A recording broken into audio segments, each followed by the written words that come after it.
Bienvenue dans cette nouvelle édition de l'Africa Tonight. Au sommaire de l'actualité. Environ 10 millions d'armes légères circulent en Afrique centrale, un fléau sur lequel planchent les pays de la sous-région depuis le 11 juin. Une conférence dédiée à cette problématique se tient à Yaoundé, la capitale camerounaise. Les maires francophones d'Afrique signataires du pacte de Milan étaient réunis à Brazzaville, la capitale congolaise, ces 12 et 13 juin, dans le cadre d'un forum sur la politique alimentaire urbaine. Objectif, renforcer les capacités des collectivités locales pour une agriculture urbaine saine et durable. Et puis le président congolais Denis Sassou Nguesso a donné le coup d'envoi ce lundi 12 juin du premier championnat d'Afrique militaire de basketball. Organisé par l'Organisation du sport militaire en Afrique, cette compétition promeut l'amitié par le sport. Yaoundé, la capitale du Cameroun, abrite depuis le 11 juin la conférence internationale sur la lutte contre le trafic des armes légères en Afrique centrale. Au centre des discussions, la prolifération de ces armes ces 10 dernières années au sein de la sous-région CEMAC, un phénomène qui n'est pas sans conséquences. Les chiffres font état d'un bilan qui s'élève à près de 20 000 victimes. Nelly Ebessa.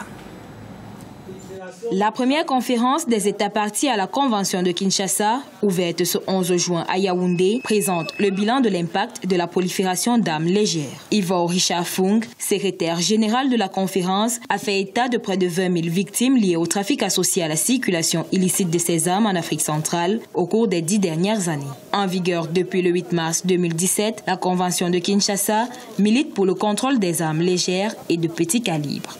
Notre sous-région est une région où se pose une situation sécuritaire. Le Cameroun, par exemple, a eu depuis quelques années à lutter contre le terrorisme avec Boko Haram. Et ces derniers temps, dans la sous-région, des bandes armées sont en possession d'armes qui circulent. Donc il y a une importance pour la sous-région d'attaquer ce problème que les Nations Unies elles-mêmes et l'Union africaine ont caractérisé comme étant une priorité sécuritaire. En Afrique centrale, l'usage répandu des armes légères limite l'investissement des ressources publiques au profit des domaines sociaux, décourage les investissements, freine la croissance économique et prive les pays des compétences et talents des victimes. La principale conséquence est la déstabilisation des États de la sous-région par les groupes politico-militaires.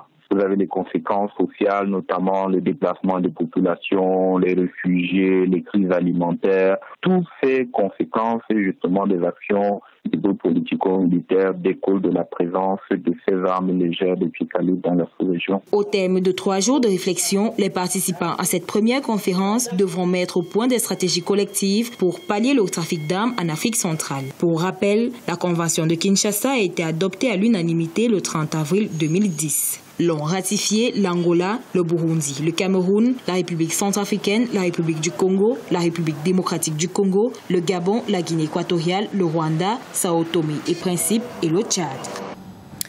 Le Forum des maires représentant les 7 villes de l'Afrique francophone signataires du pacte de Milan sur la politique alimentaire urbaine réunis à Brazzaville depuis mardi a pris fin ce mercredi 13 juin.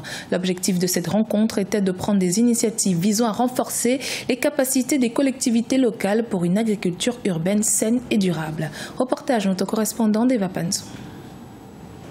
Les maires de Brazzaville, ville haute, de Douala, Dakar, Bobo-Dioulasso, Abidjan, N'Djamena, Niamey, Nouakchott, Yaoundé et le représentant du maire de Praia prennent part au Forum des maires des villes d'Afrique francophone, signataires du pacte de politique alimentaire de Milan du 12 au 14 juin 2018 à Brazzaville. Ceux-ci ont vu de développer les activités agricoles urbaines et périurbaines et améliorer la sécurité alimentaire et nutritionnelle des citadins. Brazzaville compte sur son partenariat avec le ministère de l'Agriculture pour mettre en place sa politique agricole urbaine. Nous allons mettre en place une politique pour que les populations s'approprient de cette nouvelle pratique d'agriculture. Tous ceux qui ont des parcelles ou des espaces cultivables, nous allons leur apporter le nécessaire, les semences pour ceux qui n'en ont pas et aussi les techniciens pour les encadrer. Plusieurs villes d'Afrique francophone manquent de réelles politiques destinées à la sécurité alimentaire. Une question qui a trouvé sa réponse dans le pacte de politique alimentaire urbaine de Milan, signé par plus de 100 villes du monde. Mais l'obstacle dans les différentes villes demeure le foncier. Le pacte de Milan aide les villes africaines à avoir des politiques alternatives, durables, pour permettre la consommation de produits agricoles pour toutes les populations des villes.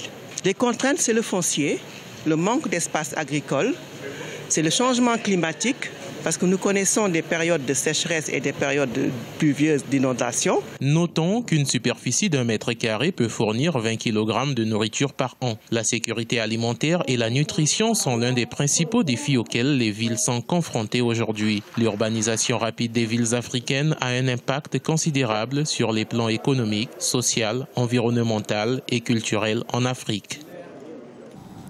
La page sport à présent avec le premier championnat d'Afrique militaire de basketball qui a débuté ce mardi 12 juin au Congo. Du 12 au 19 juin, 10 équipes de 10 pays d'Afrique vont se disputer le trophée continental dénommé Denis Sassou Nguesso. Cette compétition est organisée par l'Organisation du sport militaire en Afrique et promeut l'amitié par le sport. Reportage en notre correspondant d'Eva Panzo. C'est en bon basketteur que le président Denis Sassou Nguesso a donné le coup d'envoi de la première édition du championnat d'Afrique militaire de basketball au gymnase Etienne Monga dans le 5e arrondissement Wenzé. Un tournoi auquel prennent part du 12 au 19 juin 2018 le Congo, pays hôte, la Guinée, l'Angola, la Côte d'Ivoire, le Sénégal, l'Algérie, le Kenya, le Maroc, le Nigeria et le Cameroun. Au regard du niveau des équipes participantes à la présente compétition, nous n'avons aucun doute que les matchs seront amplement discutés. Aussi, j'exhorte tous les acteurs à s'investir pour que l'esprit chevaleresque, empreint de fair play, prénomine pour le succès de ce premier camp basket. Après le cérémonial, le match d'ouverture entre le Congo et la Guinée a été âprement disputé avec plusieurs rebondissements. Les Lions Sports du Congo ont bien débuté la rencontre, mais leur relâchement a profité aux Guinéens qui ont dominé la rencontre jusqu'au dernier carton. Le Congo l'emporte 55-50 grâce à un public qui a donné de la voix. Il fallait expliquer aux joueurs que nous sommes quand même devant notre peuple et il fallait donc qu'ils se surpassent. Les joueurs, vous avez vu qu'ils se sont surpassés, ils sont allés chercher cette victoire vraiment au bout de l'effort. Et c'est ce qui s'est passé. Mais les médecins sont en train de tout faire pour essayer de remettre en jambe tous les joueurs qui sont malades afin que les prochaines journées, nous puissions présenter un jeu plus fluide que cela. Les Guinéens ont cru à la victoire, mais ils ont accusé un arbitrage en leur défaveur et un public acquis au pays organisateur. Vous avez remarqué dans le jeu, on a fait le possible pour gagner ce match, mais Dieu en a décidé autrement. L'arbitrage est déjà parti du côté du Congo parce que tout ce qui s'est passé dans le match n'a pas été sifflé. Le championnat d'Afrique militaire est une initiative de l'OSMA. Les 31 rencontres de ce tournoi sont prévues au gymnase Etienne Monga à Wenzé et Maxime Matsima à Makelekele. Notons que le trophée mis en jeu porte le nom du président congolais, Denis Sassou Nguesso. Dans l'actualité sportive également, le trio États-Unis-Canada-Mexique a été désigné par la Fédération internationale de football pour organiser la Coupe du Monde 2026. Les délégués des pays membres de la FIFA devaient choisir entre la candidature du trio nord-américain et celle du Maroc, un choix aux dépens du royaume chérifien qui n'a pas eu les faveurs des 203 membres votants de la FIFA réunis en congrès ce mercredi à Moscou. C'est avec 134 votes contre 65 que le trio américain l'a remporté face au Maroc soutenu par le continent africain. On écoute à ce propos Fouzi Lekdja, président de la Fédération royale marocaine de football. Au nom de la Fédération royale marocaine de football, je tiens quand même à féliciter mes collègues présidents de la Fédération des États-Unis, du Mexique et du Canada, en leur souhaitant bon courage pour organiser effectivement une Coupe du Monde allant dans la trajectoire du développement du football. Je tiens à féliciter la FIFA pour la tenue de ce process lent mais riche.